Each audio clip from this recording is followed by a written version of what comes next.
Hyderabad metro నష్టాలపై కారణాలు భవిష్యత్ సవాళ్ల అంశంపై సుందరయ్య విజ్ఞాన కేంద్రంలో ప్రత్యేక కార్యక్రమం జరిగింది. ఈ సమావేశానికి హైదరాబాద్ సిటిజన్ ఫోరం సభ్యులు పాల్గొన్నారు. విలువైన భూములు, షాపింగ్ మాల్స్ టార్గెట్ గానే ఎల్ఎన్టీ ప్రాజెక్టును చేపట్టిందని వారు తెలిపారు. విలువైన భూములు ఇచ్చినప్పటికీ ఎల్ఎన్టీ డెవలప్ చేసుకోలేకపోయిందని ఆరోపించారు.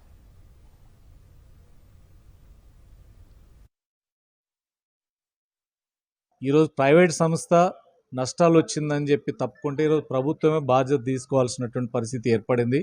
అంటే నష్టాలు వస్తేనేమో ప్రభుత్వం భరించాలి, లాభాలు వస్తేనే ప్రైవేట్ సంస్థలు కొనసాగిస్తాయి అనేది ఇప్పుడు ఇక్కడ మనకు కనపడుతున్నటువంటి అంశం.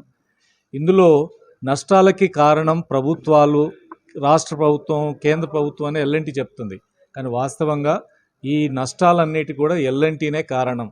మేము రియల్ ఎస్టేట్ చేసుకొని దీన్ని నడుపుతామని చెప్పారు. రియల్ ఎస్టేట్ చేసుకోవడంలో వాళ్ళు విఫలమయ్యారు. ప్రభుత్వం 270 ఎకరాలు ఇచ్చినా దాన్ని కమర్షియల్గా మార్చుకోవడంలో ఫెయిల్ అయింది. ప్రయాణికులను పెంచుకోవడంలో విఫలమైంది. ప్రయాణికుల సదుపాయాలు కల్పించడం విఫలమైంది. కోచ్ల సంఖ్య 3 కోచ్లతో రైళ్లు నడుస్తున్నాయి.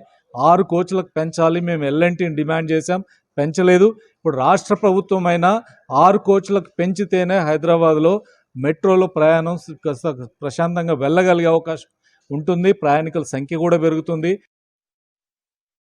ప్యాసింజర్స్ ప్రధాన అంశంగా ఉన్నటువంటి ప్రాజెక్ట్ కాదు ఇది.